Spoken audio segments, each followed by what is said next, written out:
Olá pessoal, sejam muito bem-vindos a mais um vídeo aqui do canal 7 Marte. Nesse vídeo de hoje eu quero conversar um pouquinho com vocês sobre um filme que parte de uma premissa muito interessante e que, apesar de ter vários problemas, e tem, ele ainda assim consegue ser divertido e assustador. Eu tô falando do Digging Up the Marrow, ou Nas Profundezas do Solo, de 2014. Vamos conversar um pouquinho sobre ele então?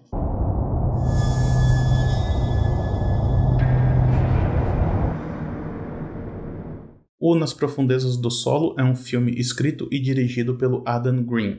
O Adam Green, para quem não conhece, ele dirigiu uma franquia muito divertida chamada Hatchet, ou Terror no Pântano. Então ele é um cara que já está acostumado a fazer essa mistura entre terror e comédia. Só que nesse caso aqui, ele faz algo a mais. Ele também mistura realidade e ficção. Isso porque o Nas Profundezas do Solo é um mockumentary, ou seja, um daqueles falsos documentários. Só que além dessa questão estética óbvia, o filme ele também está calcado na realidade em outros aspectos, em aspectos mais divertidos, eu diria. Porque quando ele foi falar sobre a ideia, sobre como foi desenvolvido esse filme, o Adam Green falou que certo dia ele recebeu uma carta de um fã que dizia para ele que a franquia Hatchet, aquela que ele dirigiu, aquela que ele criou por completo, né? Era na verdade baseado numa história real. Esse fã dizia na carta que o vilão, o Victor Crowley, que é o vilão que aparece em todos os filmes da franquia, tinha existido de verdade. O Adam Green acabou,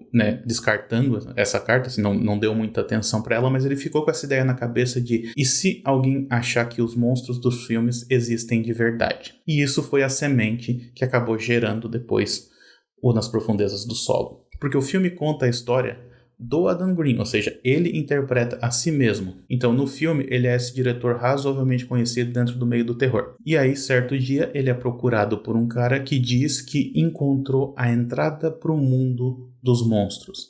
Esse cara defende que os monstros, eles na verdade nascem no nosso mundo, só que depois eles são enviados para esse outro mundo, esse mundo subterrâneo, habitado somente por monstros. Só que, uma vez ou outra, esses monstros acabam subindo até a superfície. E aí ele quer a ajuda do Adam Green para poder contar a história desses monstros, para poder filmar, para poder registrar esse evento. Porque ele acredita que o Adam Green, por ser um diretor de filmes de terror, ele tem um conhecimento maior a respeito de monstros. O Adam Green acaba aceitando meio que a contragosto e eles vão então filmar essa suposta entrada do mundo dos monstros, que fica num local bem isolado e mal iluminado, que é bastante conveniente, porque daí o cara pode simplesmente apontar para lá e falar tem um monstro ali e não dá para ver. Só que aos poucos eles começam a registrar coisas que fazem eles suspeitar de que talvez o cara não esteja inventando essa história toda. E se você está gostando desse vídeo até esse momento, eu peço que dê um like aí e se inscreva no canal para não perder nenhuma novidade. Também ativa o sininho ali que ajuda bastante. Continuando. Eu acho que esse filme aqui, ele tem muitos acertos, e talvez o maior deles seja a escolha do ator Ray Wise para interpretar esse cara, esse maluco que acha que encontrou a entrada do mundo dos monstros. Porque além de ser um excelente ator, o Ray Wise ele também já é bem conhecido entre os fãs de filmes de terror. Ele estrelou, por exemplo, O Olhos Famintos 2, e o Rota da Morte, que é um filme sobre o qual eu já falei aqui no canal, além de ter participado também da série Twin Peaks. Ou seja, ele é um rosto conhecido, e isso é muito importante, porque essa escolha foi planejada desde o início. Só que ao contrário do Adam Green, o Ray Wise ele não está interpretando a si mesmo, ele está interpretando a um personagem, alguém com outro nome, e isso foi uma escolha muito acertada, porque o próprio Adam Green falou que ele queria colocar um rosto conhecido para interpretar aquele papel, porque ele não queria, em momento algum, que a história fosse confundida com uma história real, ou que fosse uma história que estava tentando se passar por uma história real. Ela se utiliza do formato do mockumentary, desse falso documentário, mas apenas para gerar humor, e não para tentar se passar por uma história real, como foi o caso do A Bruxa de Blair, por exemplo, que em certo momento chegou a ser confundido com uma história real. Porque se fosse, isso acabaria tirando o foco do filme, e o foco do filme é o humor. E de fato, esse filme aqui tem algumas cenas muito engraçadas, mas ele também tem, e isso é o mais importante, cenas muito assustadoras. A primeira das aparições do monstro lá é um negócio bizarro, e é um negócio que você leva um susto forte. Ainda assim, ele tem lá também os seus defeitos, não tem como negar.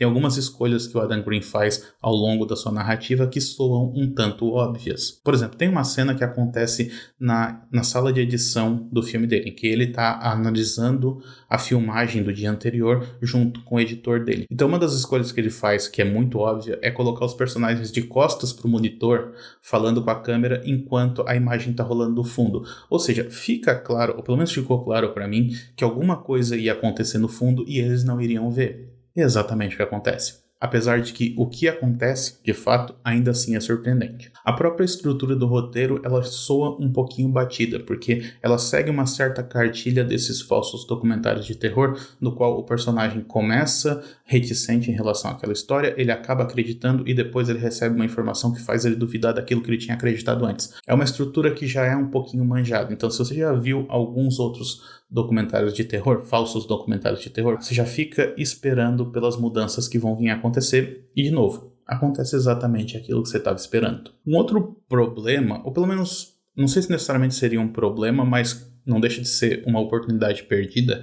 é o fato de que o filme nunca explora de fato esse tal de mundo dos monstros.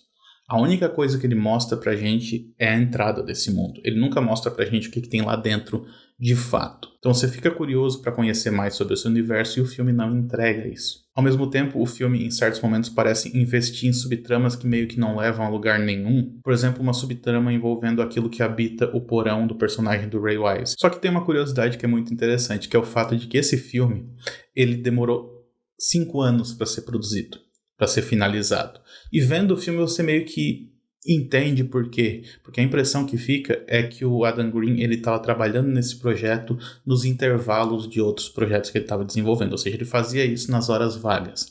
E aí talvez por isso que algumas subtramas, algumas coisas acabaram se perdendo ao longo do caminho. Porque, sei lá, ele esqueceu. Ou deixou de ser importante para ele depois de um tempo. Não sei. Ainda assim, eu acho esse filme muito interessante e muito divertido. Principalmente porque, como fã de terror, eu gosto muito de poder ver um pouquinho mais a respeito desse mundo, do mundo de quem realiza esse tipo de filme. E esse filme também explora um pouco disso. Ele mostra o Adam Green visitando algumas convenções de terror, conversando com outros cineastas. Então essa interação é algo que, pra mim, é um atrativo a mais. Só que o melhor pra mim ainda é o clímax do filme, que além de fugir da obviedade, ele é genuinamente assustador. Então fica aí a dica Nas Profundezas do Solo. Se você quer me ouvir falando um pouquinho mais sobre esse filme, eu gravei um podcast sobre filmes de terror desconhecidos, no qual eu discorro um pouquinho mais a respeito desse filme e de outros. O link pro podcast vai estar aqui na descrição. Até a próxima então. Tchau, tchau.